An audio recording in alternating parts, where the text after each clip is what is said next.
Halo semuanya, kembali lagi di channel Raja Galba. Ya, nah, ada kabar yang sangat mengejutkan sekali di dunia finance, yaitu DC ya melakukan hal yang mengerikan kepada bos finance. Ya, apa itu Bang? Ya, Anda wajib bijak dalam menonton atau melihat berita ini. Ya, dan juga Anda wajib menggunakan logika dan hati yang bersih, pikiran yang jernih.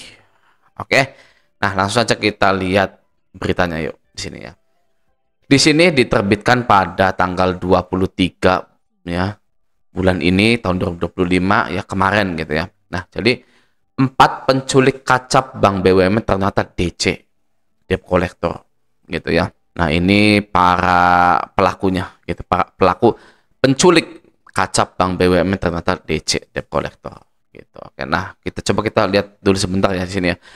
ATRS RW dan RAH penculik kepala cabang pembantu KCP sebuah bank BUMN Muhammad Ilham Pradipta 37 tahun sehari-hari bekerja sebagai debt collector.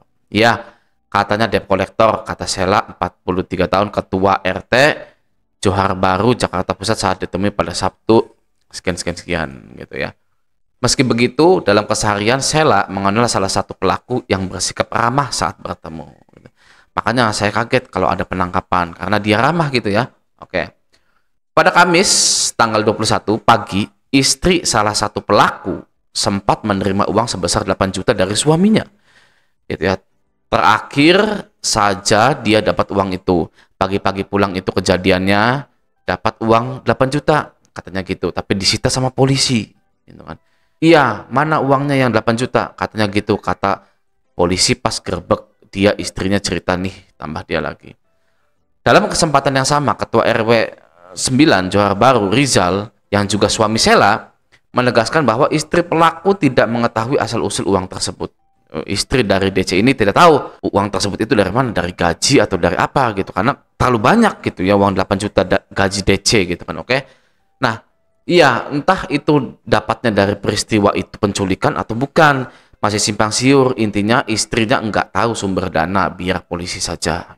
Sela juga menceritakan bahwa polisi sempat datang 2 kali ke rumah yang sudah 2 bulan terakhir dihuni oleh para pelaku. Rumah itu berlokasi di Jalan Johar Baru 3, Johar Baru, Jakarta Pusat.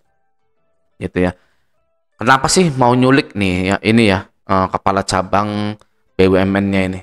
Namanya Muhammad Ilham, almarhum gitu ya.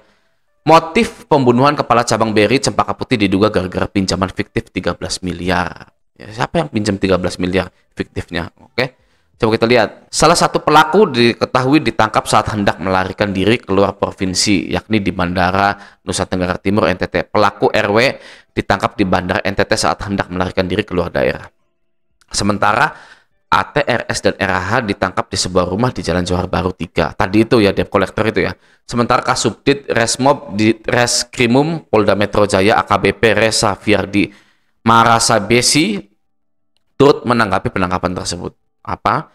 Yang mana Fiardi menuturkan bahwa dari keempat pelaku yang ditangkap sama sekali tidak terlibat dalam aksi pembunuhan. Keempat pelaku ini murni melakukan tindakan penculikan saja. Oh, DC ini tidak melakukan pembunuhan tapi melakukan penculikan. Coba kita lihat ya, apa nih masalahnya nih ya. Dari informasi dihimpun Pojok 1 ID, ya, kata Pojok 1 ID ya, ini motif pembunuhan ini diduga berlatar sakit hati salah seorang pelaku terhadap kepala cabang BRI Cempaka Putih Muhammad Ilham Pradipta. Oh, jadi sakit hati ke Mas ini gitu ya. Karena apa? Karena sakit hati ini disebabkan korban mengetahui ada yang melakukan pinjaman fiktif senilai 13 miliar di kantor BRI Cempaka Putih. Oh, jadi si ini ya, korban ini mengetahui bahwa ada mantri BRI kayaknya ya, entah mantri entah apa gitu. Salah ya, saya nggak boleh ngomong gitu ya. Ada yang melakukan kredit fiktif 13 miliar, itu pasti ada orang dalamnya gitu kan. Nggak mungkin bisa nasabah, pure nasabah itu kredit fiktif gitu kan ya, pasti ada karyawan BRI di dalamnya lagi gitu. Oke, ya seperti itu ya. Jadi guys ya, yang namanya kredit-kredit itu memang waduh gitu kan. Saking wownya tidak bisa dijelaskan dengan kata-kata tapi bisa dirasakan gitu ya. Nah, sekarang kita balik begini ya, kita ke galbay pinjol gitu kan. Apakah kita stay galbay? Stay galbay gitu ya. Walaupun aduh di hati ini ya gimana gitu kan ya. Tapi stay galbay guys. Oke. Kenapa? Yang pertama, kalau misalkan ya ada berita seperti ini gitu kan. Waduh, diculik nih ya kan gitu kan. Itu berbeda dengan yang galbay pinjol. Ya, galbay dipinjol itu tidak membuat seseorang dipidana. Mau itu nasabahnya, mau itu kacapnya, mau itu yang ACC-nya, mau itu surveyornya, tidak ada. Oke? Misal Anda galbay 500 juta. Janganlah ya karena terlalu langka 500 juta itu, pinjol 500 juta walaupun ada ya. Anda galbay 10 juta aja. Kredivo, ya kan? Ketika Anda galbay 10 juta, ya kan? Apakah surveyornya atau tim verifikator hutangnya itu dipenjara? Tidak. Ya. Ini kok bisa seperti ini? Kenapa ini? Paling gitu doang kan? DC kita.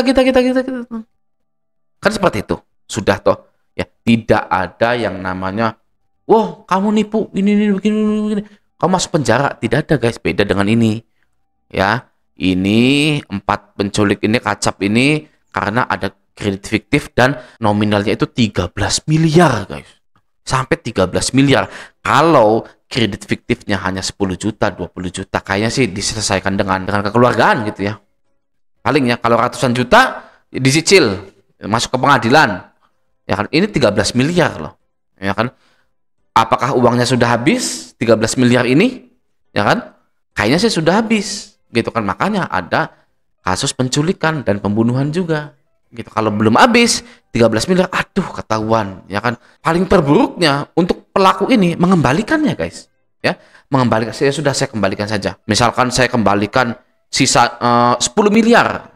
Masih ada 10 miliar, saya kembalikan 10 miliar, 3 miliarnya saya cicil, boleh enggak? Gitu kan. Kayaknya sih boleh. Kayaknya kalau seperti itu tanggung jawab di atas materai hitam putih, ada pengacara dan lain-lain gitu ya. Seperti itu. Ya, ini kayaknya sih 13 miliar ini sudah habis, guys, 13 miliarnya. Gitu. Nah, berbeda dengan pinjol. Kalau pinjol, galbay itu berbeda. Ya guys ya, kalau ini mah kredit fiktif. Kalau galbay itu masalah ketidakmampuan. Ya. Jangan disamaratakan semuanya. Saya tadi bilang ke Anda dari awal ya, Anda ketika baca berita ini wajib dengan pikiran yang jernih, dengan logika, ya, mengedepankan logika, akal kita, dan hati yang bersih, hati yang tenang. Ya, kalau hati tidak tenang, waduh, ya, DC berani begini, gitu kan ya. Padahal kasusnya beda, gitu loh. Ini mah kasus, wah ya, kredit fiktif 13 miliar. Terus juga yang jadi korbannya itu ya sesama karyawannya, guys, bukan nasabahnya gitu loh. Karena juga galbay dipinjol itu aman gitu ya. Sudah ada pasalnya, guys, pasal 19 ayat 2 Undang-Undang UU nomor 39 tahun 1999 tentang hak asasi manusia, ya, menyatakan bahwa tidak ada seorang pun yang dapat dipidana penjara atau kurungan berdasarkan alasan ketidakmampuan memenuhi kewajiban dalam perjanjian utang piutang. Gitu ya. Jadi Anda misalkan tidak mampu yang memenuhi kewajiban utang piutang itu Anda tidak dapat dipidana gitu. Jadi kan kasusnya beda gitu ya. Ini mah bukan kasus kriminal kalau galbay itu ya. Ini kasus kredit fiktif yang terjadi di internal perusahaan BUMN tersebut gitu. Oke. Jadi ya tetap tenang, tetap santai, menjalani aktivitas seperti biasanya. Ojo kendor ya kalau orang Jawa. Kalau orang Sundanya apa? Ya itulah ya, saya agak kurang paham kalau Sunda. Oke ya. Nah, semoga video ini bermanfaat. Sampai jumpa di video selanjutnya.